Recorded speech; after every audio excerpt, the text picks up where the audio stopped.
Você já ouviu falar do conceito de países sem fronteiras? Não? Provavelmente porque fomos nós que inventamos isso para este vídeo.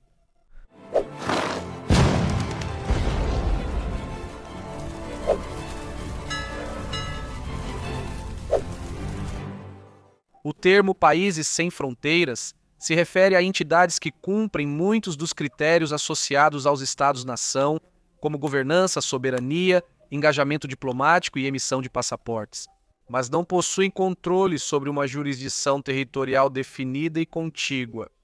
Essas entidades desafiam, de certa forma, as noções tradicionais do que constitui um Estado e existem em um espectro de formas que incluem ordens soberanas, confederações indígenas, organizações humanitárias e governos no exílio. E ao examinarmos um exemplo de cada uma dessas, podemos entender melhor como as funções de um Estado ainda podem existir mesmo que essa entidade não possua um pedaço de terra. Primeiro, vamos dar uma olhada nas ordens soberanas. E o exemplo que vamos usar aqui é a Ordem Soberana Militar de Malta. Fiz um vídeo completo sobre a Ordem de Malta e estive em contato com eles, que forneceram informações e mapas legais. Confira se tiver interesse. A Ordem Soberana Militar de Malta é uma entidade única que se originou em Jerusalém, em 1048, como uma organização monástica para cuidar dos peregrinos cristãos. Reconhecida como uma ordem militar após a Primeira Cruzada, ela combinava devoção religiosa com responsabilidades militares, protegendo a Terra Santa e os peregrinos cristãos, viajando por regiões perigosas e estabelecendo hospitais para fornecer cuidados médicos. A ascensão da ordem à proeminência ocorreu com seu governo sobre Rhodes e Malta. Em Malta, ela desenvolveu uma força naval para combater a expansão otomana e a pirataria, tornando-se uma potência marítima bastante formidável. No entanto, em 1798, a invasão de Malta por Napoleão Bonaparte tirou da ordem sua soberania territorial. Eles foram exilados na Rússia e ficaram muito próximos do czar, que acabou se tornando grão-mestre da ordem. Depois, foi-lhes oferecida uma ilha na Suécia em troca de abrirem mão de sua reivindicação sobre Malta, e eles, estupidamente, recusaram. Eles acabaram perdendo Malta de qualquer jeito e então ficaram sem nenhum território. Apesar disso, a Ordem Soberana manteve seu status como entidade soberana segundo o direito internacional. Sua resiliência ao longo dos séculos destaca a capacidade deles de se adaptar e manter relevância mesmo sem uma história tradicional. Isso ocorre principalmente por seu relacionamento contínuo com a Santa Sé. Alguns afirmam que eles se misturam à Santa Sé em alguns pontos, mas muitos ainda os veem como uma estrutura independente. E falando nisso, a Santa Sé é tecnicamente outro país que existe sem território porque é uma entidade separada do Vaticano. Hoje, a Ordem Soberana tem sua sede em Roma, onde goza de direitos extraterritoriais sobre seus edifícios como uma embaixada. Sua estrutura de governança inclui um grão-mestre, um conselho soberano e uma constituição que define sua missão humanitária. Eles se concentram em cuidados médicos, ajuda em desastres, apoio a populações marginalizadas, operando por meio de uma rede global de associações, voluntários e profissionais. Eles mantêm relações diplomáticas com mais de 100 países. Eles têm status de observador permanente nas Nações Unidas. Eles emitem passaportes para seus membros, produzem moeda, selos postais, placas de veículos, realmente demonstrando atributos de um Estado. Eles não têm, porém, uma coisa que muitos países têm, que é uma frequência de rádio atribuída oficialmente ao governo. Mas, considerando tudo o que tem, é impressionante que seja assim, já que não possuem território. Passando para as entidades indígenas, acho que um bom exemplo para entendê-las é a Confederação Haudenosaunee, também conhecida como Confederação Iroquesa. Eles têm um modelo de governança sofisticado que dura há muito tempo e é anterior à chegada dos europeus à América do Norte.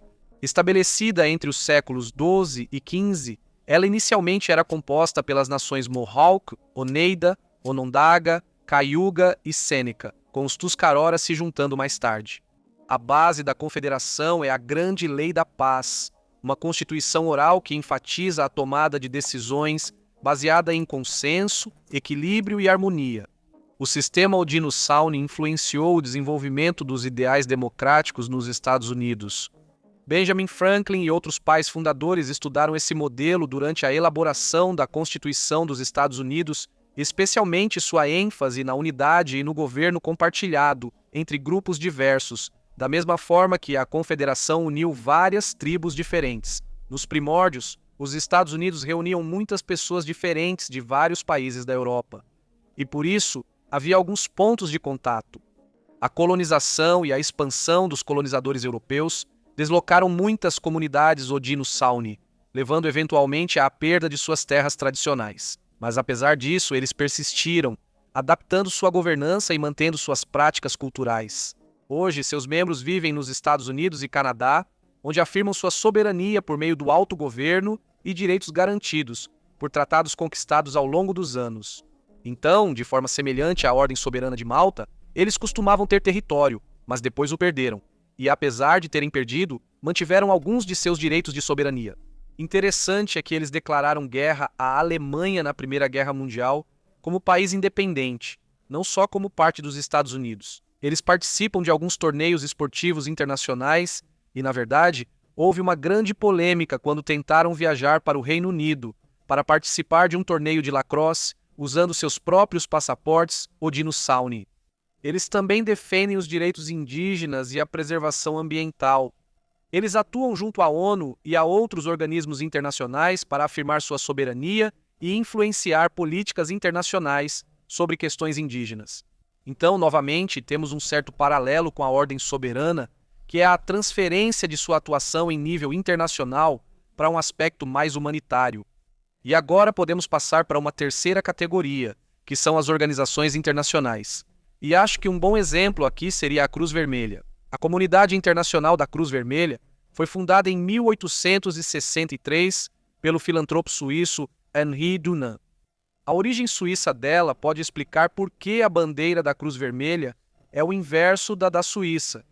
Enquanto a Suíça é vermelha com cruz branca, a da Cruz Vermelha é branca com cruz vermelha. Sua criação surgiu dos horrores que Henri Dunant presenciou durante a Batalha de Solferino, onde milhares de soldados feridos foram deixados sem atendimento médico.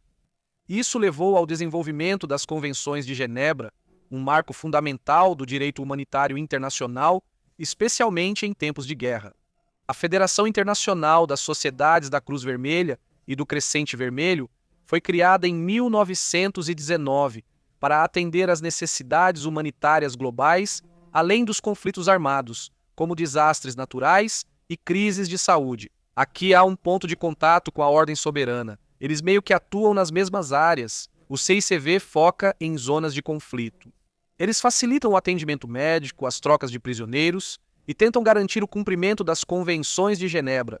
Assim como a Suíça, ela tem um status permanente de neutralidade. Então, eles sempre ajudam ambos os lados de um conflito, se houver um conflito acontecendo.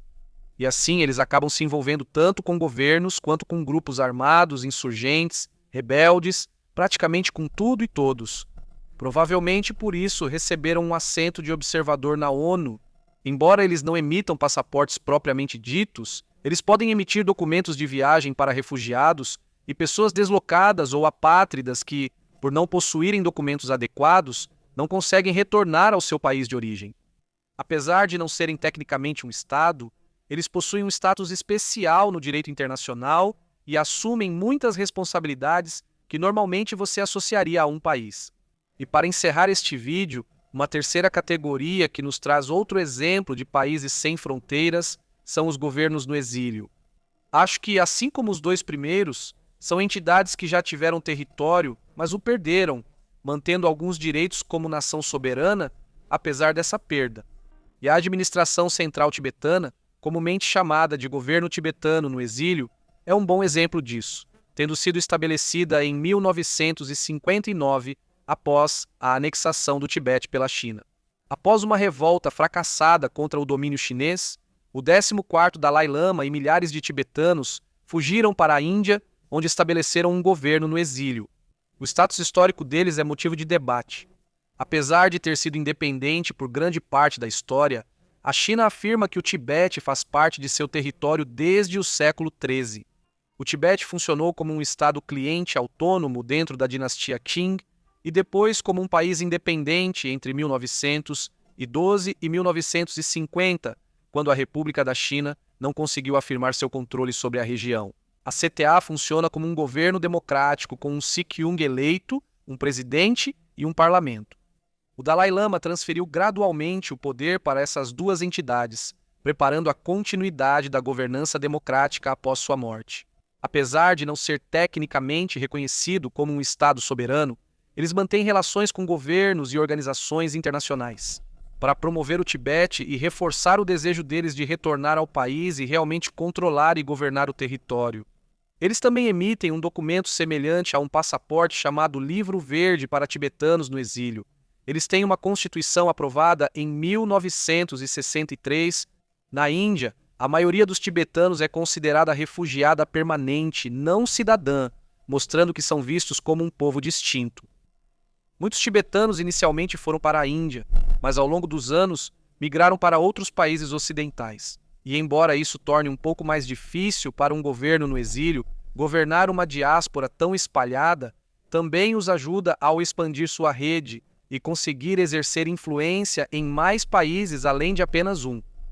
Na verdade, há assentos reservados no parlamento do governo no exílio para tibetanos ao redor do mundo, tornando-o um verdadeiro governo internacional no exílio.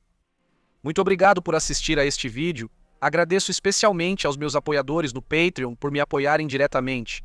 Se você quiser acessar conteúdo exclusivo, ajudar o canal e ter acesso antecipado aos vídeos, bastidores e várias outras coisas, não deixe de nos apoiar por lá também. Obrigado por assistir e até a próxima para mais conhecimento geral.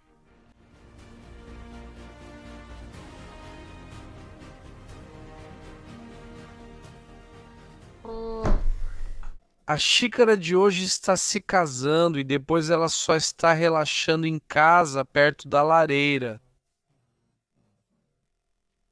Hoje esta xícara está vazia. Eu nem estou usando ela. Só peguei na cozinha para mostrar para vocês.